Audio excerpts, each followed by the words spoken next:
They said he touched death and brought it back. But when the sun rose over Ethan Cole's land, what waited outside his door wasn't something any man could name, and it sure as hell wasn't something a man could outrun. The wind came first, slow and dry, dragging dust across the porch like it had something to say, but didn't trust the words, and Ethan stood there with his hand resting against the doorframe, eyes narrowed against the pale gold light stretching over miles of empty land, the kind of land that forgot men as easily as it made them. He hadn't slept. Not really. The smell still clung to him. Smoke, crushed herbs, sweat that had long since turned cold. And beneath it all, something heavier, something that didn't belong to cattle or soil or any living thing he could name. Inside the cabin, the air held its breath. The cot by the far wall was empty now. Blankets tossed aside, a faint imprint where a body had fought its way back from somewhere most folks never returned from. He could still see her there if he let his eyes soften just enough. Small frame, skin burning under his hand, breathing shallow like the world had already decided to move on without her. He hadn't asked her name, didn't figure it mattered at the time. Out here, names didn't save you. Actions did. And sometimes, not even those were enough. The town had warned him, not with shouting, not with threats, just the quiet kind of warning men give when they've already buried too many people to waste words on one more. Don't touch it, they said. Whatever that sickness is, it don't belong to us. Ethan had just nodded like he always did. Then he waited until nightfall. He moved without hurry, boiled water, ground the last of his dried roots into powder, measured what little whiskey he had left, not for drinking, but for cleaning. His hands didn't shake. Not then. Not when he stepped outside and saw her collapsed in the dirt just past his fence line, barely 10 feet from where his land stopped being his problem. The moon had been thin, the kind that shows you just enough to make a bad decision look like the right one. She looked young, too young to be carrying something that heavy in her blood. Her breathing caught when he lifted her. Not fear, not even pain, just surprise, like she hadn't expected anyone to choose her side of the line. He brought her in anyway, set her down, worked in silence. Time didn't pass the way it usually did. It stretched, folded, broke apart into moments measured by breath, by pulse, by the way her skin either cooled or didn't. He spoke once, maybe twice, words he didn't remember after they left his mouth. Out here, words were cheap. Life wasn't. Somewhere near dawn, her breathing changed. Not stronger, just steadier, like something inside her had decided to stay a little longer. Ethan leaned back in his chair, every muscle in his body reminding him he wasn't as young as he used to be, and he watched the light crawl across the floorboards inch by inch. When he looked again, she was awake, eyes open, dark, clear in a way that didn't match the rest of her. She didn't thank him, didn't speak at all, just watched him the way a person watches something they don't fully understand yet. Then, slowly, she reached up and touched the leather cord around her neck, something small hanging from it, wrapped tight like it mattered more than anything else she carried. Her fingers lingered there for a second, then dropped. She stood, not steady, not strong, but standing was enough. Ethan didn't stop her, didn't ask where she was going. He stepped aside and let the door open to the morning air. She paused at the threshold. For a moment, he thought she might turn back, say something. Instead, she looked out toward the horizon, toward land that didn't belong to him and never would, and then she walked. No sound, no trail he could follow, just gone. By the time the sun cleared the hills, there was nothing left of her but the imprint on the cot and the faint scent of something he couldn't place. Ethan cleaned up what he could, washed his hands, burned what needed burning. The rest, he left alone. Some things weren't meant to be understood. He stepped out onto the porch again, rolling his shoulders like a man trying to shake off a night that had settled too deep into his bones, and that's when he felt it. Not heard, not seen, felt. A shift in the air, like the land itself had decided to. Pay attention. The wind stopped. Just like that. No warning. No fade. 1 second it was there, dragging dust across the ground. The next, nothing. Silence stretched out across the valley, wide and heavy, pressing in from every direction. Ethan's eyes moved to the far edge of his land, the place where the fence dipped low and the earth flattened out into open distance.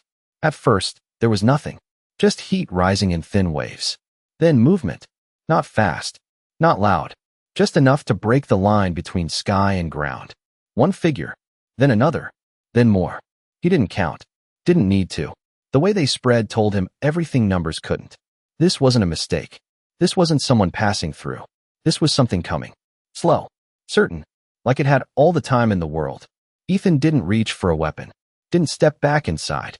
He just stood there, one hand resting against the worn wood of his porch, and watched as the distance between him and whatever was coming closed, inch by inch, under a rising sun that suddenly didn't feel warm at all. The figures did not rush, and that was the first thing that unsettled Ethan more than anything else, because men who came with anger rode hard and loud.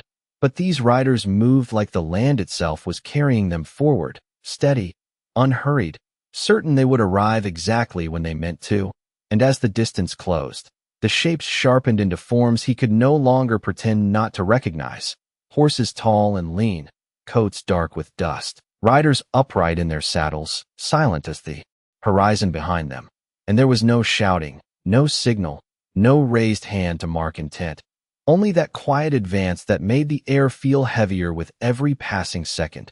Ethan shifted his weight once, just enough to feel the stiffness in his legs from the long night.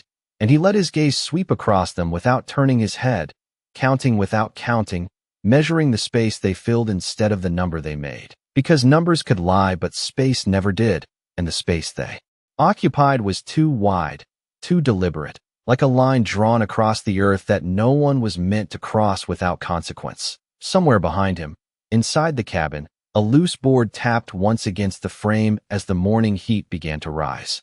A small sound that should have meant nothing but carried too clearly in the silence. And for a brief moment Ethan wondered if he should step back inside, close the door, pretend this was not his to face. But the thought passed as quickly as it came, because there are moments a man recognizes without needing to name them, moments when stepping back only makes the distance longer, not safer. The riders slowed as they reached the edge of his land, right where the fence dipped and the earth changed. Color just enough to mark what belonged to him and what never had.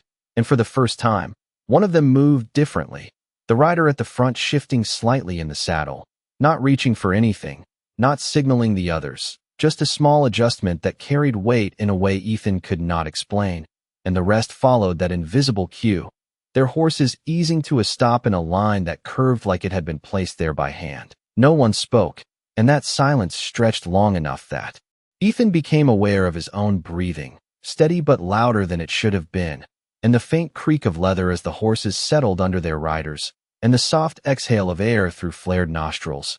All small sounds that seemed to matter more than they had any right to. Then the front rider dismounted, slow, deliberate, boots touching the ground with a softness that did not match the weight of the moment, and Ethan watched without moving as the distance between them began to close. Again, this time measured in steps instead of yards, and something in the way that figure moved stirred a memory he had not yet fully formed, a shape at the edge of recognition that refused to settle. She stepped into the light just enough for the sun to catch the side of her face, and Ethan felt it then, not surprise, not fear, something closer to understanding arriving too late to change anything. Because the girl who had walked out of his cabin at dawn stood before him now, no longer folded, and on herself, no longer fighting to hold on to breath, but upright, steady, her presence carrying a weight that had not been there the night before, and yet her eyes were the same, dark, clear, watching him with that same quiet focus. Only now there was something else beneath it, something that reached beyond the two of them into the line of riders behind her.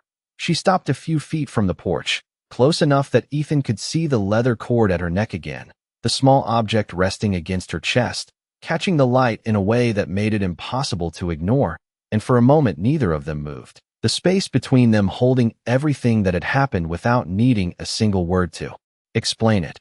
Ethan's hand shifted slightly against the wood beside him, not reaching, not retreating, just acknowledging the weight of what stood in front of him, and he realized then that whatever had come with her that night had not stayed behind when she left. It had followed, grown, gathered into something larger than one life saved on a quiet stretch of land, and the proof of that stood waiting just beyond her shoulder, silent and unblinking.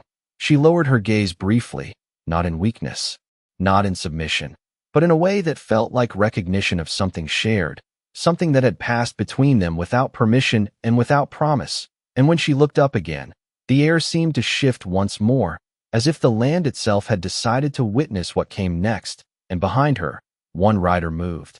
Then another, not forward, not back, but down, a single motion repeated in a line that stretched farther than Ethan could follow, until what had been a wall of presence became something else entirely, something that did not press forward but settled into the ground with a quiet that carried more meaning than any sound ever could.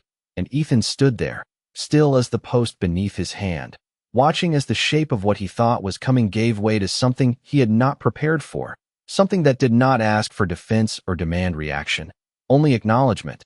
And in that moment, he understood that whatever had crossed his threshold the night before had not been just a girl at the edge of life, but the beginning of something that did not belong to him alone anymore.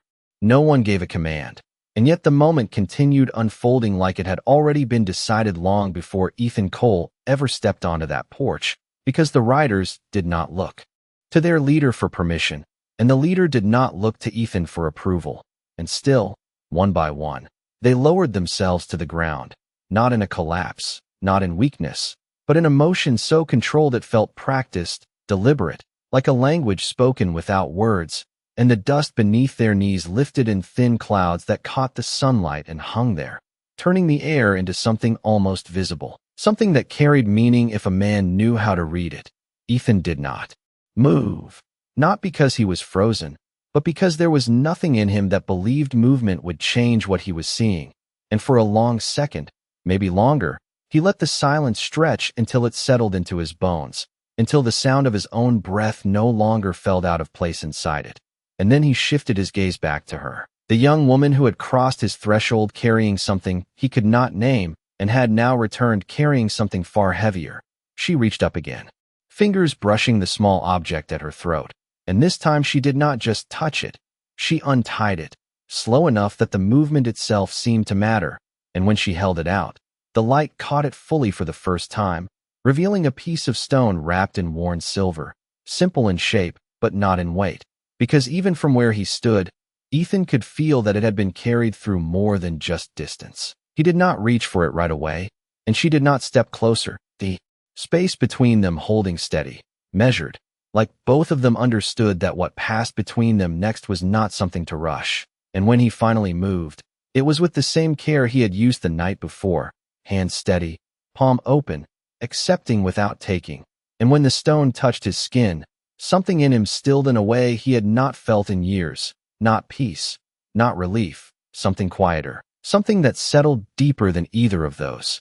He turned it slightly, studying the way.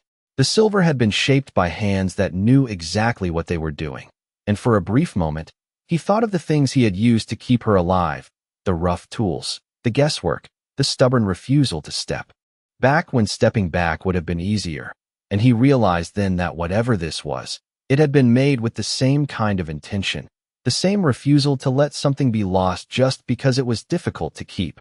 When he looked up again, her eyes were still on him, but the weight in them had shifted, not less, not more, just different, like something had been completed.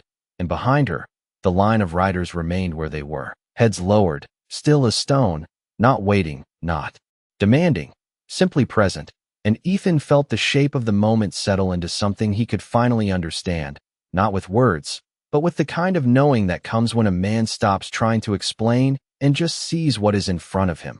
He closed his fingers around the stone, not tight, not possessive, just enough to hold it. And for the first time since the riders appeared, he let his shoulders drop a fraction, the tension easing not because the situation had changed, but because he had, because whatever this was, it was not here to take from him.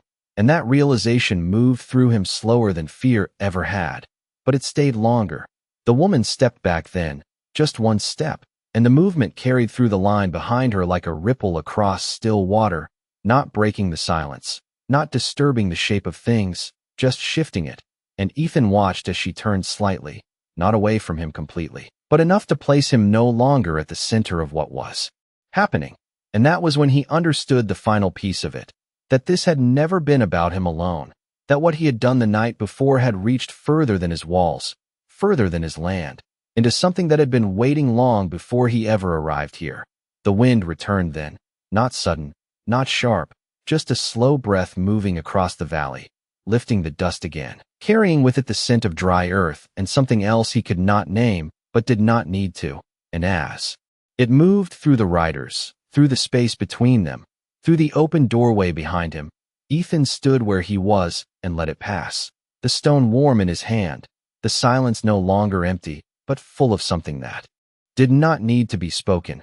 And in that moment, without a single word exchanged, without a single demand made, the distance between worlds that had never quite trusted each other closed just enough for one man to stand in the middle of it and realize he did not have to choose a side anymore. The wind did not carry them away all at once. And that was the second thing Ethan noticed, because whatever this was, it did not end like a storm, loud and sudden and gone.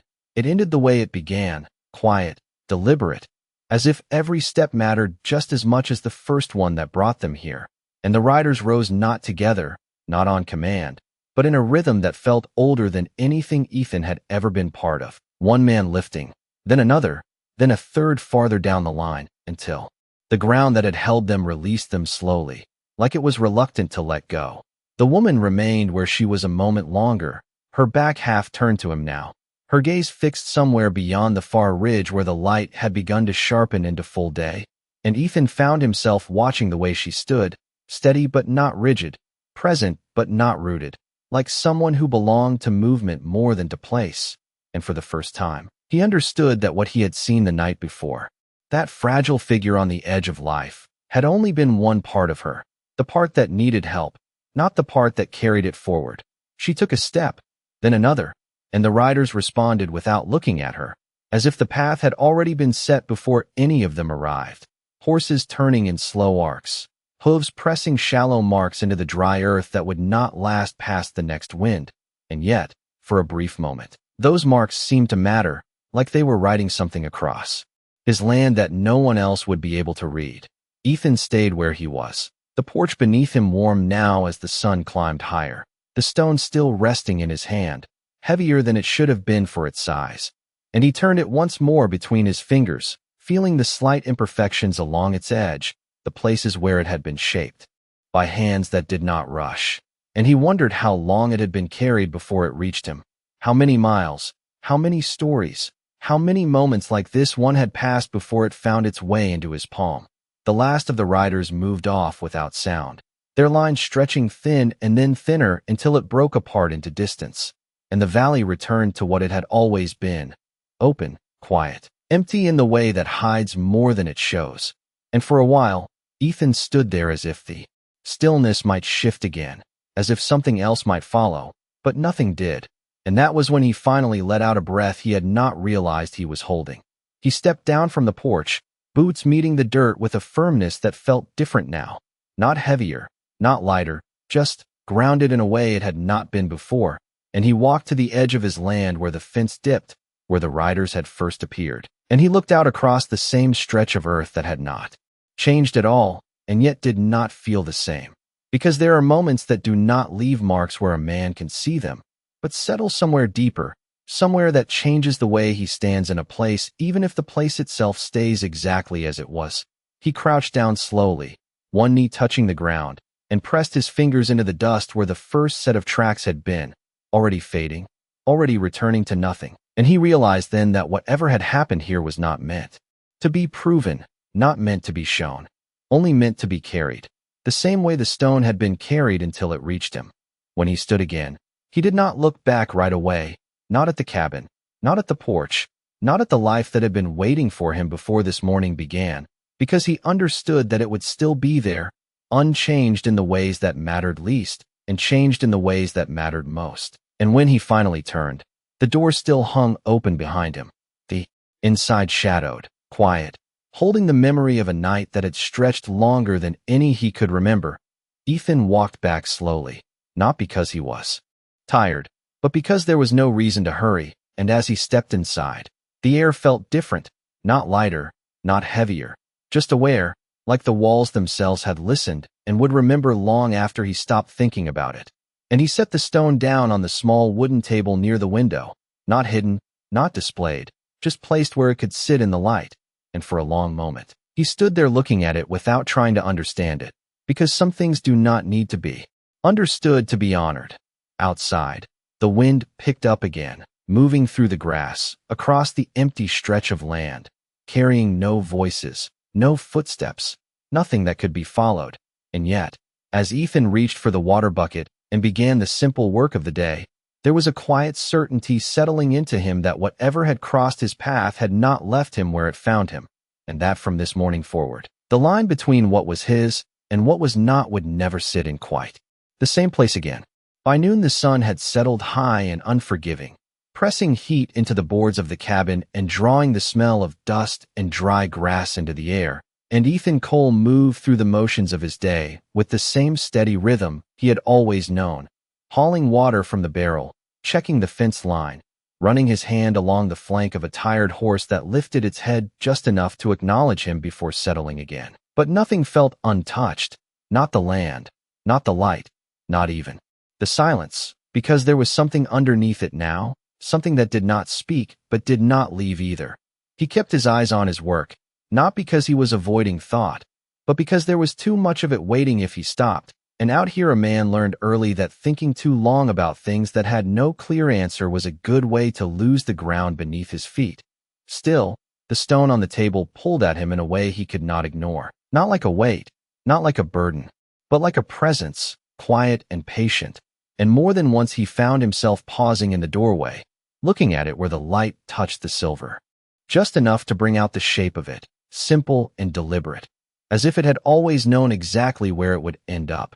He did not pick it up again, not yet, because there are things a man understands better when he gives them time to settle instead of turning them over too quickly. The afternoon stretched long, the kind that made the horizon blur and the air shimmer. And for a while it seemed like the world had returned to its usual shape, predictable, contained, but then the sound came.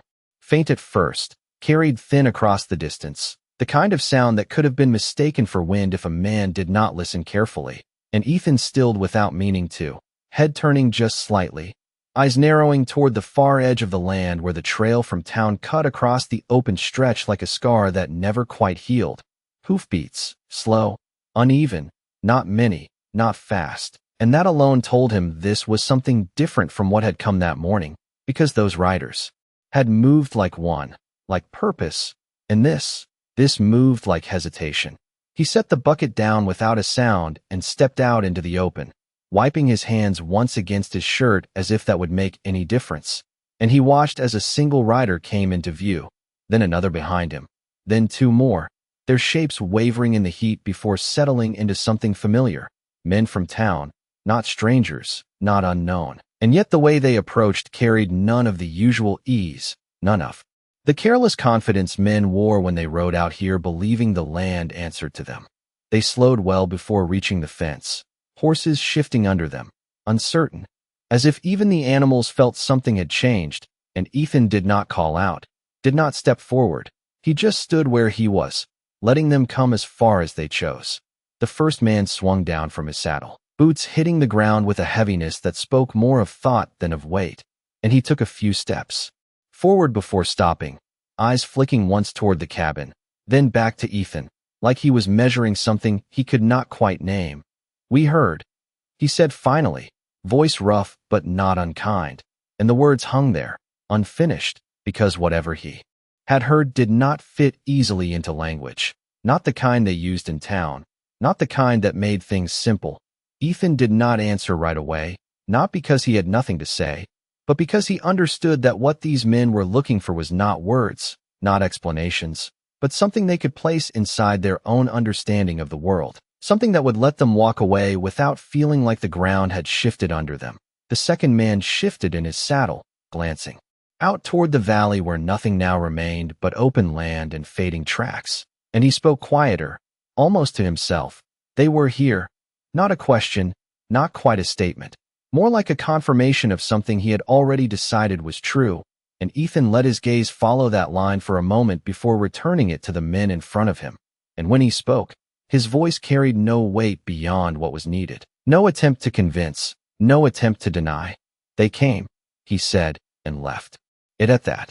The men exchanged a look, brief, loaded, the kind that passed more between them than any words would have managed, and for a second it seemed like one of them might press further, might ask the question that sat just beneath the surface, but he did not, because some things, once spoken, do not settle, they spread, and even men who believed in answers knew when to leave a thing where it stood. The first man nodded once, slow, and stepped back, not turning his back completely, not yet, but easing the distance between them like a man who had come looking for something and found enough to know he did not need to look further. And as they mounted again, as the horses turned and the trail began to pull them back toward town, Ethan remained where he was, watching them go, not with suspicion, not with relief, but with a quiet awareness that whatever had passed through his land that morning had not ended when the riders disappeared. It had only begun to move outward, into places where it would be questioned, doubted, maybe even denied, but never fully erased. And as the sound of hoofbeats faded once more into the wide, open silence, Ethan turned back toward the cabin, toward the stone resting in the light. And for the first time since the sun had risen, he reached for it again, not to examine it, not to understand it, but simply to hold it, as if that alone was enough to keep something unseen from slipping away. The weight of the stone did not change in Ethan Cole's hand, but the way it sat there did, like something that had decided it no longer needed to prove anything.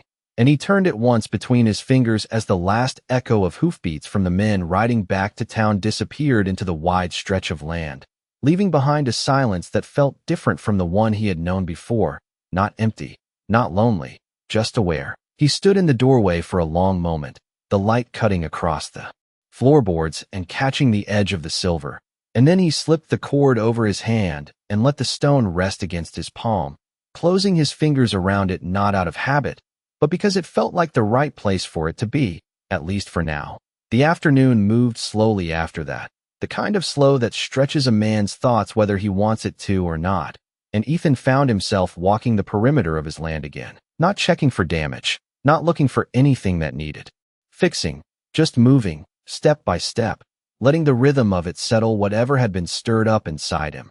And as he walked, he noticed things he had not paid attention to before, the way the fence posts leaned just slightly toward the east, the way the grass thinned near the far corner where the soil turned hard and stubborn, the way the horizon did not sit flat but curved just enough to remind him that distance was never as simple as it looked. When he reached the low dip in the fence again, he stopped, not because he expected to see anything, but because that was where everything had begun, and he stood there with the stone still in his hand, his thumb brushing once along its edge, feeling the worn smoothness where time had passed over it again and again, and for the first time, he wondered who had held it before her, and before them, and whether each of those hands had stood in a place like this, trying to understand something that did not fit into the world they knew.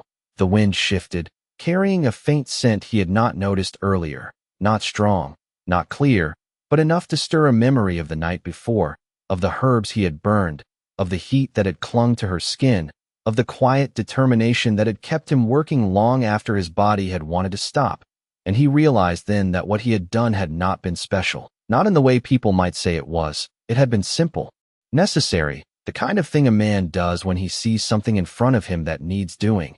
And that realization settled into him deeper than anything else, because it stripped away the idea that this morning had been about him at all.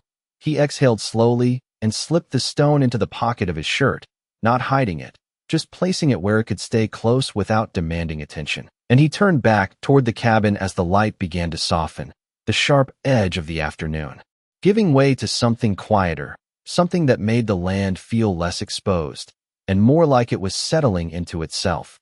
By the time he reached the porch again, the sky had started to change, pale blue fading towards something warmer, and the long shadows stretched out across the ground like lines drawn without purpose, and Ethan stepped inside, pausing just long enough to let his eyes adjust to the dimmer light. And then he moved through the space with the same steady familiarity, setting things in place, preparing for a night that he knew would not be the same as any that had come before, even if it looked exactly like them from the outside. He poured water into a tin cup and drank slowly, the coolness grounding him in a way that thought could not. And he set the cup down beside the table where the stone had rested earlier, the empty space there now noticeable in a quiet way, like a mark left behind without leaving anything visible. Outside, the wind carried a different sound.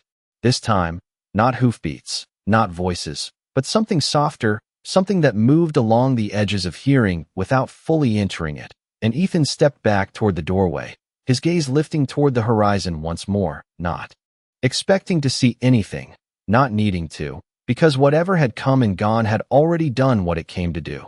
The land stretched out the same as it always had, wide and unbroken, holding its silence the way it always did.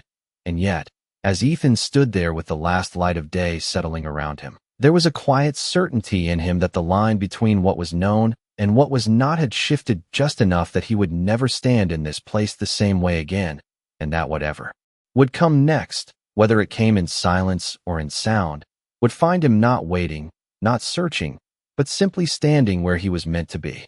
The night settled slowly, not as a curtain dropping, but as a weight easing over the land, and Ethan Cole sat just inside the doorway with the lamp turned low, letting the last trace of daylight fade without rushing to replace it, because there was something about the dark now that did not feel like something to push back against, but something to sit with, something that carried its own kind of clarity if a man gave it room. The stone rested against his chest beneath the thin fabric of his shirt, its presence steady, neither warm nor cold, just there, like a second heartbeat that did not need to match his own.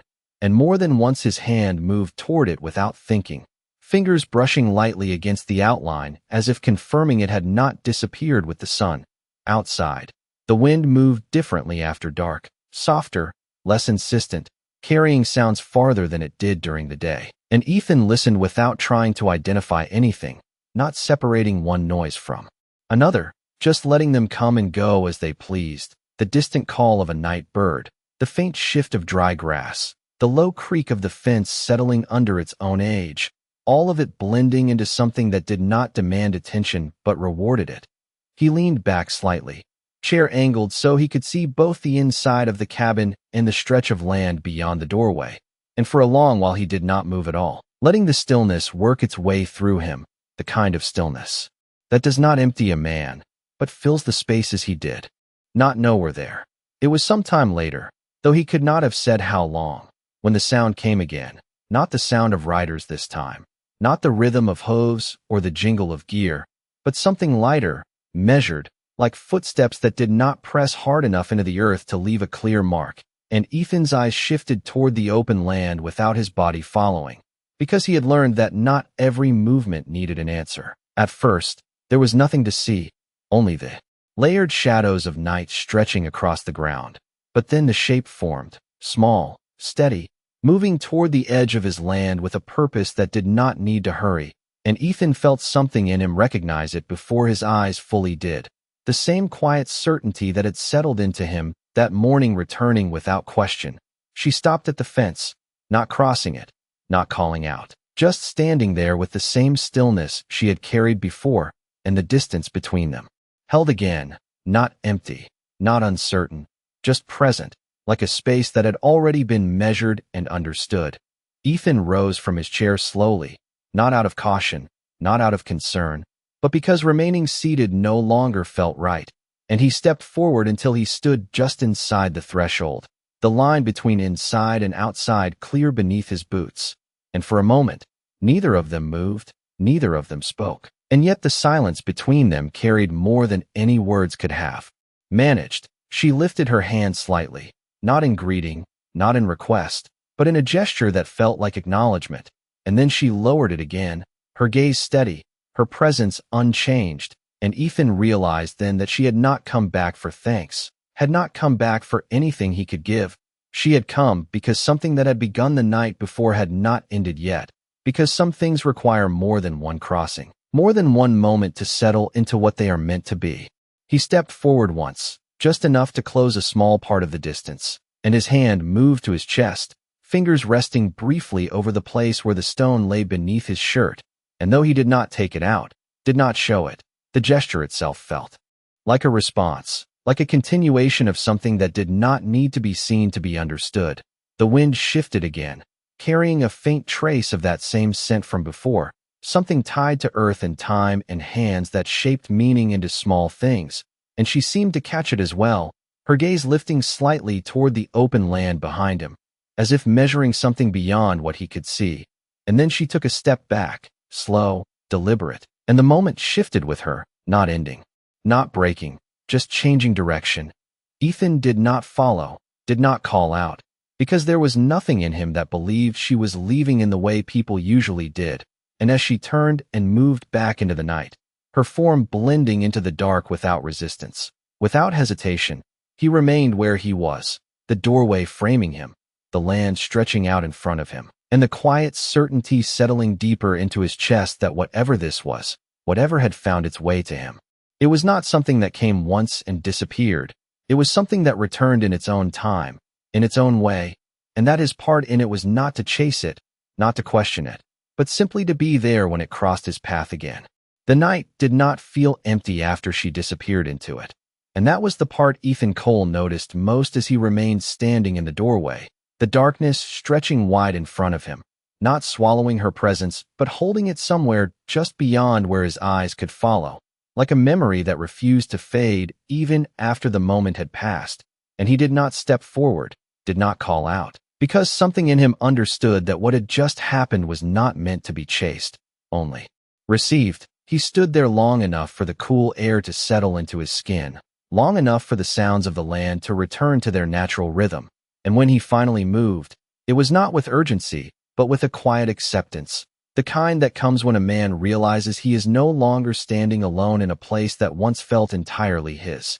Inside, the cabin held the same shapes it always had, the table, the cot, the lamp casting a low, steady glow, but there was a difference now, subtle and difficult to name, like the space itself had been witness to something it would not forget, and Ethan walked across the floor with slow steps, each one measured not by habit, but by awareness, as if he were learning the room again without changing a single thing in it. He reached up and pulled the stone from beneath his shirt, letting it rest in his palm once more, and this time he studied it not as an object, not as something given, but as something that had chosen to remain. And he noticed details he had missed before, the faint markings along the silver, not decorative but intentional, lines that curved and met in ways that suggested meaning without explaining it. And he traced one of them lightly with his thumb, feeling the slight groove where another hand had once done the same. And he wondered how many times that gesture had been repeated, how many moments like this had passed through other lives before finding its way into his. He set it down again on the table, but not in the same place as before, this time closer to the edge where the light touched it more fully, not out of display, but because it felt like something that should not be kept in shadow. And then he stepped back, letting his hands fall to his sides, allowing the moment to settle without forcing it into understanding. The hours moved quietly after that, the kind of quiet that does not ask for attention but fills the space between thoughts. And Ethan did not lie down, did not try to sleep, because sleep felt unnecessary, like something that belonged to a different version of the night. And instead he sat again by the doorway, watching the way the darkness shifted almost imperceptibly as time passed, the sky deepening, the stars holding steady, the land stretching out in silence that no longer felt like absence. Sometime before dawn, when the air carried that faint change that comes just before light returns, Ethan felt it again, not a sound this time, not a movement he could see, but a shift that moved through him rather than toward him, like something settling into place instead of arriving from outside. And he looked down without thinking, his gaze falling to the stone resting on the table, and for a brief moment, he could have sworn the light on its surface had changed, not brighter, not dimmer, just different, as if it was no longer reflecting what was around it, but holding something of its own. He did not step closer, did not reach for it, because there was no urgency in the feeling, no demand, only a quiet confirmation that whatever had begun had not ended with the night, that it continued in ways that did not need to be seen to be real, and he let that understanding settle into him the same way everything else had, without resistance, without question. When the first line of dawn finally touched the horizon, pale and thin but certain, Ethan rose from his chair and stepped out onto the porch once more, the air cool against his skin, the land stretching out before him in that brief moment between dark and light, where everything feels suspended. And he stood there with his hands resting loosely at his sides, not searching, not waiting, just present.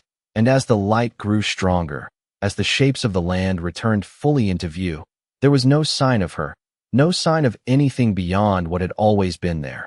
And yet nothing felt the same, because the absence no longer carried doubt. It carried certainty, the kind that does not need proof to remain. Behind him, inside the cabin, the stone sat where he had placed it, catching the first light of morning. And though Ethan did not turn to look at it again, he knew it was there, knew it would remain, not as a reminder of something that had happened, but as a continuation of something that was still unfolding. And as the sun lifted higher, pushing the night back into memory, Ethan stepped down from the porch and into the day, not as a man returning to routine, but as one who understood that routine itself had been quietly changed, that the line he walked each day no longer divided his world from another, but connected them in a way that did not need to be spoken, only lived.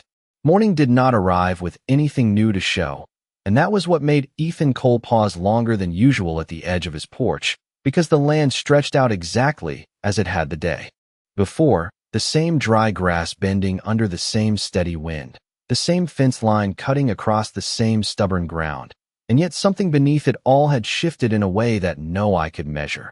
He stepped down into the dirt slowly, boots pressing into the earth with a quiet firmness, and he moved through the early hours without rushing, checking what needed checking, touching what needed touching. But every motion carried a weight of awareness that had not been there before, like he was no longer moving through the land alone, but alongside something that did not show itself unless it chose to.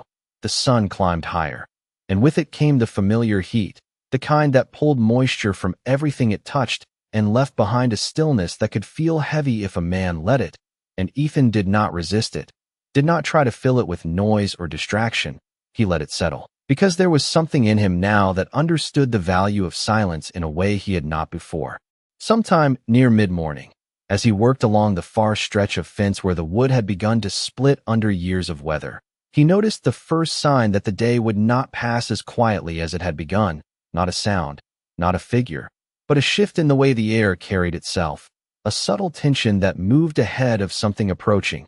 And he straightened slowly, his hand resting against the rough post, eyes lifting toward the trail that led in from town. The dust came first this time, rising in a thin line that marked movement long before shapes could be seen, and Ethan watched without stepping forward, without preparing for anything, because whatever came would come whether he stood ready or not. And when the figures finally formed out of the shimmer, he recognized them again, not the same men as before, but close enough, men from town, riding in a tighter group this time, their pace more deliberate, their posture less uncertain. They slowed as they reached his land, but they did not stop at the fence, not this time. And that alone told Ethan everything he needed to know about what had changed in their thinking since the day before, because men who once hesitated now chose to cross, not out of confidence, but out of something that sat somewhere between doubt and necessity. The first rider dismounted without looking back at the others, boots landing in the dust with a weight that carried more than just his body, and he stepped forward, stopping a few yards short of Ethan, leaving enough space to show respect, but not enough to pretend distance would protect either of them from what needed to be said. His eyes moved briefly over the land, then settled on Ethan, and when he spoke, his voice was steady but carried an edge of something that had not been there before, not fear, not anger, something closer to uncertainty shaped into words. "There are others," he said, and the statement hung there, unfinished in a way that demanded understanding rather than explanation. Ethan did not respond immediately, not because he did not hear, but because he knew that whatever followed would matter more than the words already spoken. And the man took a breath, shifting slightly as if adjusting to something he could not quite see. "Sick," he added, quieter now.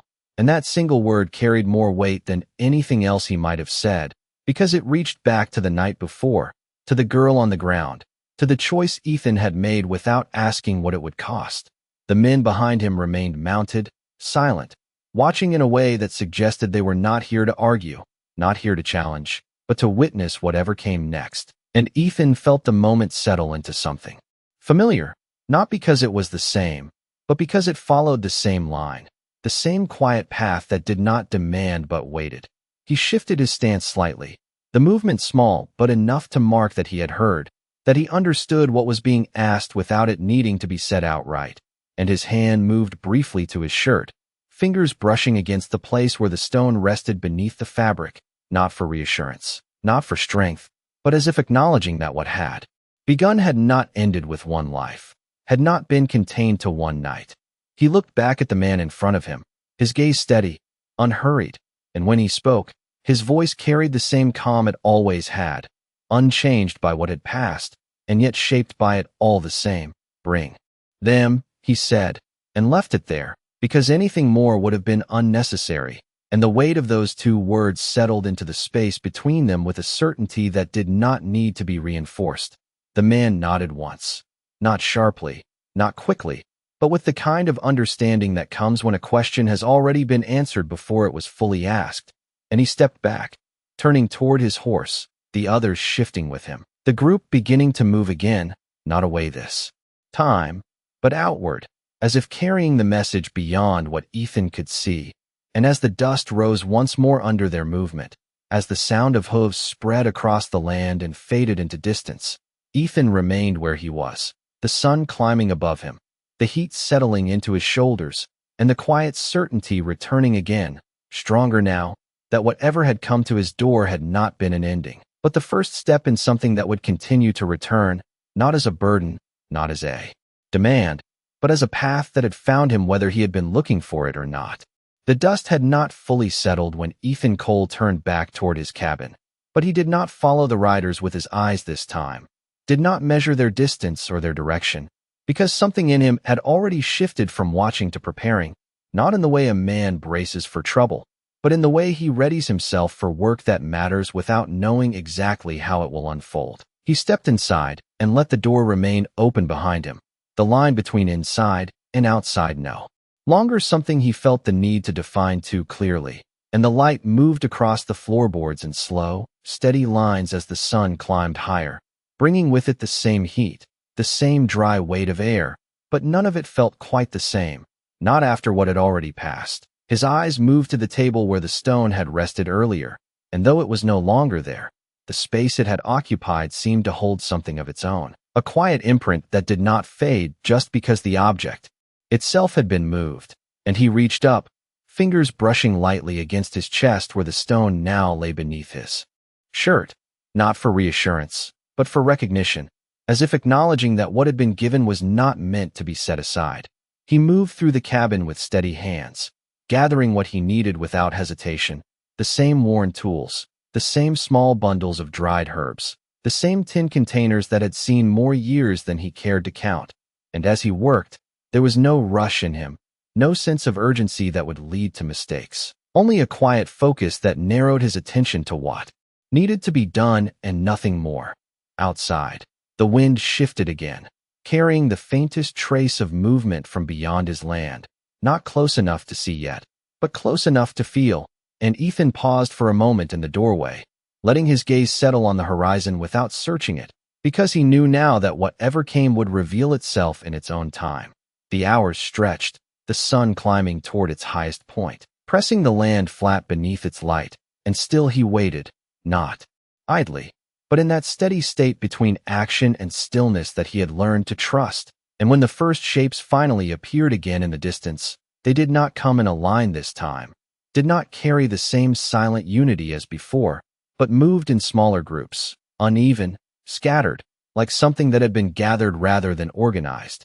Ethan stepped out onto the porch as they approached, his posture unchanged, his gaze steady, and as the distance closed, he began to see what had not been visible before, figures among the riders who did not sit upright, who leaned, who were held in place rather than holding themselves, and the understanding settled into him without resistance, without surprise, because he had already been told what was coming.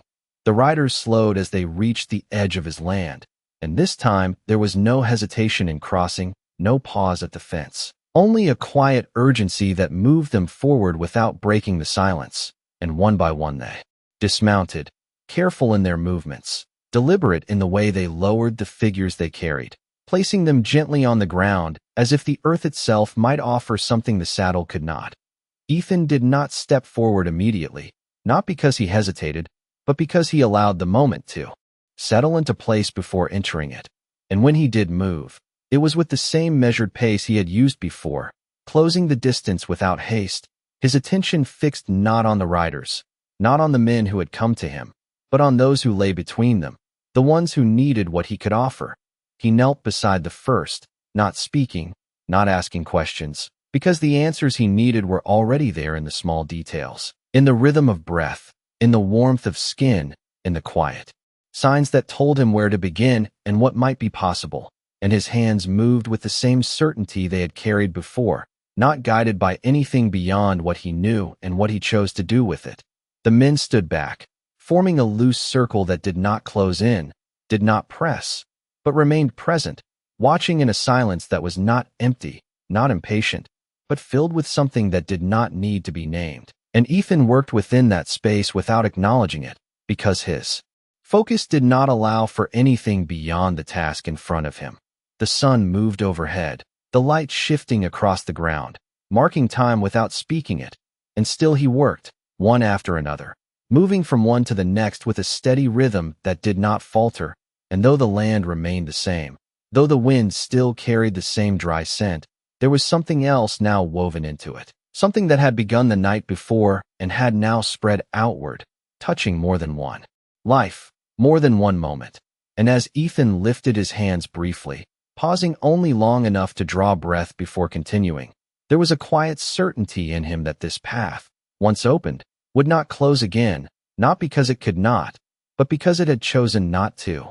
The sun had begun its slow descent by the time Ethan Cole finally leaned back on his heels, the weight of the day settling into his shoulders in a way that did not ask for relief, but simply acknowledged the effort that had passed through him, and the air around him held that quiet shift that comes when heat starts to loosen its grip on the land, when shadows stretch longer and everything seems to breathe a little deeper without making a sound. He did not count how many he had moved between, did not measure the hours in anything but the steady rhythm of his own hands, because counting would have turned it into something else, something smaller, and what had unfolded here was not meant to be reduced to numbers.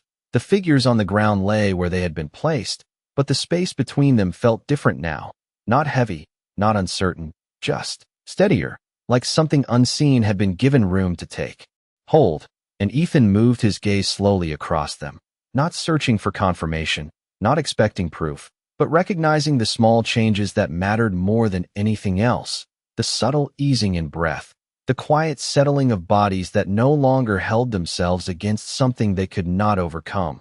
The men who had brought them remained where they were, their circle unchanged in shape, but altered in presence. Because the stillness they carried now was not the same as before, it was not watchful in the way men guard against what they do not understand.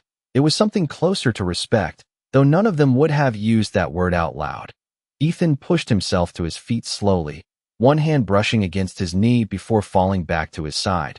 And for a moment, he simply stood there, letting the weight of the day settle into something he could carry without thinking about it. Because there are moments a man knows he will remember not because they are loud or dramatic, but because they pass through him quietly and change the way he stands afterward. The wind moved again, softer now, carrying with it the faint scent of dust and dry grass, and something else that had begun to feel familiar, something tied to the stone resting beneath his shirt, and Ethan reached up without thinking, fingers pressing lightly against the place where it lay, not for strength, not for reassurance, but in acknowledgement of the thread that had run through all of this from the beginning. One of the men shifted then, stepping forward just enough to close a small part of the distance. And though he did not speak right away, his presence carried a question that did not need to be asked, and Ethan turned his head slightly, meeting his gaze without tension, without expectation. The man glanced down, briefly at those resting on the ground, then back at Ethan, and the words came slow, careful, as if shaped by something he did not fully trust yet. They will make it. And the question hung there, not demanding certainty, not asking for a promise, just seeking something to hold on to in a world that did not always offer it. Ethan did not answer immediately, not because he did not know, but because he understood that what the man was asking could not be given in simple terms. not without losing what mattered most. And he let the silence sit between them for a moment longer before he spoke, his voice low, steady, carrying no more weight than it needed. "They are not alone," he said, and that was all, because anything more would have been less true. The man held his gaze for a second, then nodded once, slow, the kind of nod that does not signal agreement so much as acceptance, and he stepped back again, returning to his place among the others without another word. The light shifted further, the edge of the sun dipping lower, and the land seemed to soften with it, the sharp lines of the day easing into something quieter, something that did not press so hard against the eyes. And Ethan turned slightly, his gaze moving across the horizon where nothing new had appeared, and yet everything felt changed. And he understood then that this was not a moment that would end when the sun went down, not something that would fade with the light. It would remain, in the land, in the men who stood around him, in the ones who rested at his feet, and in himself most of all. He stepped back once, giving space not because he needed distance, but because the moment no longer required his hands, and he let his arms rest at his sides, the quiet settling fully into him now, not as an absence, but as a presence that did not need to be filled. And as the last stretch of daylight reached across the ground, touching everything without distinction, Ethan stood there among them, not as someone separate, not as someone above or outside, but as a man who had simply done what was in front of him, and in doing so had stepped into something larger than himself without ever needing to name it.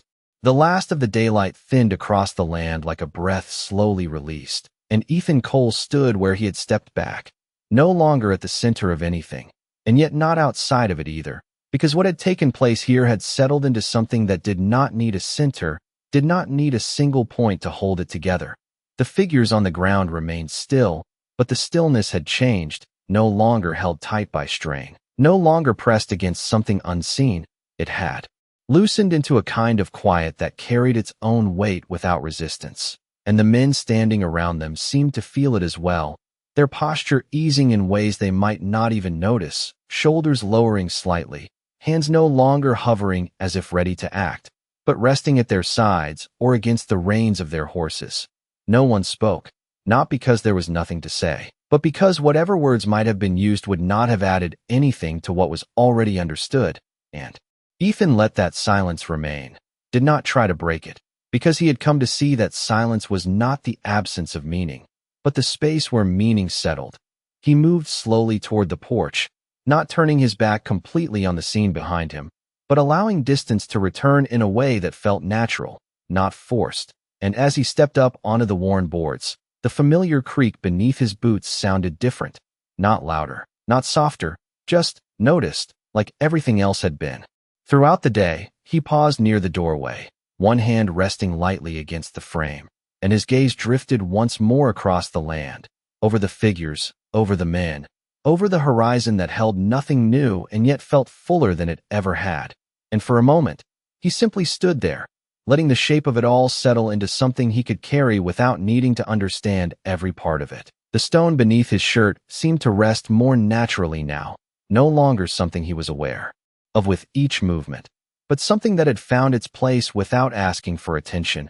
And when his hand lifted briefly to touch it, the gesture was not one of curiosity or uncertainty, but one of quiet acknowledgement, like greeting something that had already become familiar.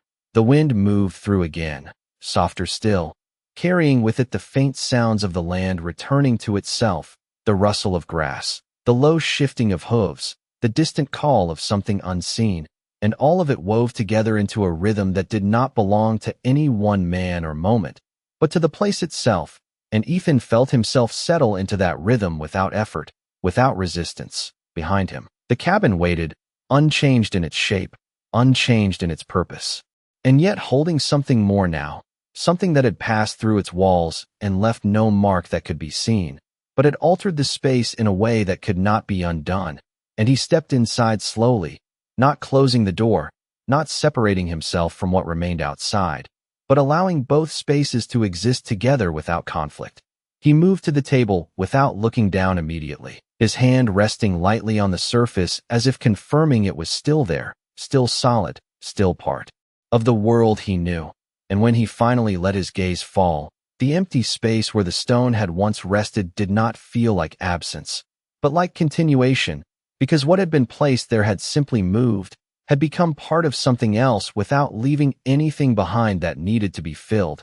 Outside, the men began to move again, not all at once, not in any order that could be named, but gradually, quietly, as if guided by the same unseen understanding that had brought them here, some stepping back, some turning toward their horses, others remaining where they were for a moment longer, as if taking in the stillness before letting it go, and Ethan did not watch them directly, did not track their movements, because he knew now that what mattered was not how they left, but what they carried with them when they did.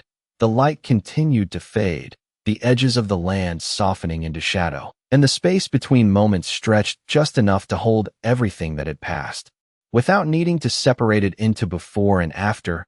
And Ethan stood there in the doorway of his cabin, one hand resting against the frame, the other hanging loose at his side, and he let the quiet settle fully into him, not as something that would fade with time, but as something that would remain, shaping the way he saw the land, the way he moved through it, the way he met whatever came next without needing to question whether he was ready for it.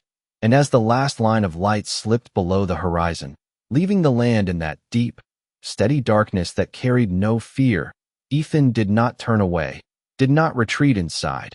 He simply remained where he was, part of it now in a way that did not need to be spoken, only lived.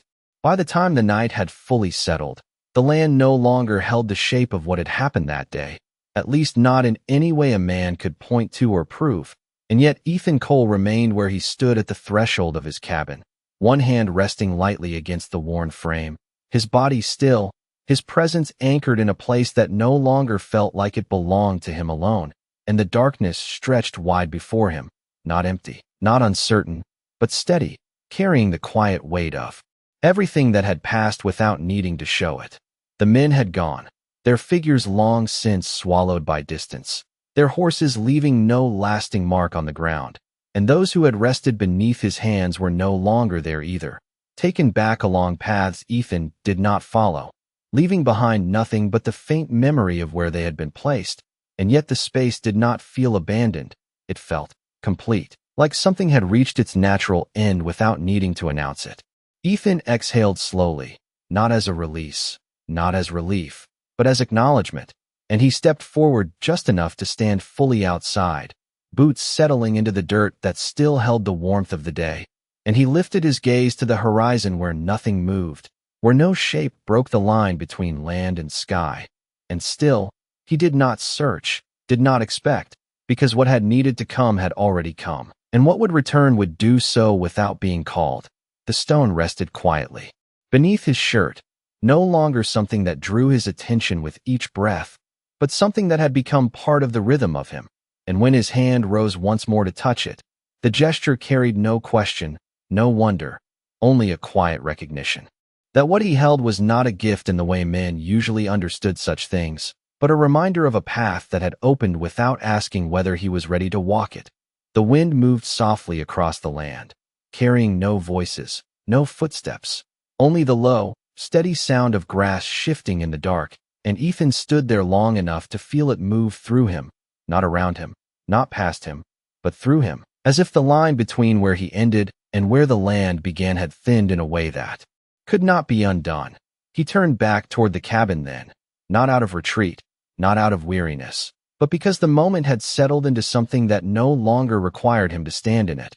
And as he stepped inside, he did not close the door, did not draw a boundary between himself and what remained outside, because there was no longer a need for that separation, not after what had been shared across that line. The interior held its familiar shape, the table, the cot, the lamp now dimmed to a faint glow, and yet it felt different in the same quiet way the land did, like it had been witness to something that would not fade with time, and Ethan moved through it without hesitation, setting his hand briefly on the back of the chair, then on the edge of the table, grounding himself not in what had changed, but in what had remained, because both now held equal weight. He did not sit, did not lie down. He simply stood for a moment longer, listening to the silence inside as he had listened to the silence outside, and he realized then that there was no difference between the two anymore, No clear line that separated them. Only a continuous stillness that carried through both spaces without interruption. When he finally moved to rest, it was not with the heaviness of exhaustion, but with the quiet acceptance of a man who had done what was placed before him without asking for anything in return. And he lay down without closing his eyes right away, letting the darkness settle around him, letting the steady rhythm of his own breath match the rhythm of the land beyond the open doorway. And somewhere between one breath and the next, the understanding came not as a thought, not as a realization that needed to be spoken, but as something simpler, something deeper, that out here, where the wind carried more truth than words ever could, justice did not arrive with noise, did not demand to be seen or named. It moved quietly, through choices, through hands that did not turn away, through moments that passed without witness, and it stayed, not in the land, not in the stone, but in the way a man chose to stand when the next moment came. And as the night held steady around him, Ethan Cole did not hold on to what had happened, did not try to make sense of it beyond what it had already given him. He simply let it remain, the way the land remained, the way the silence remained, knowing without needing to say it that out here, nothing was owed, nothing was claimed, and yet everything that mattered had already been returned.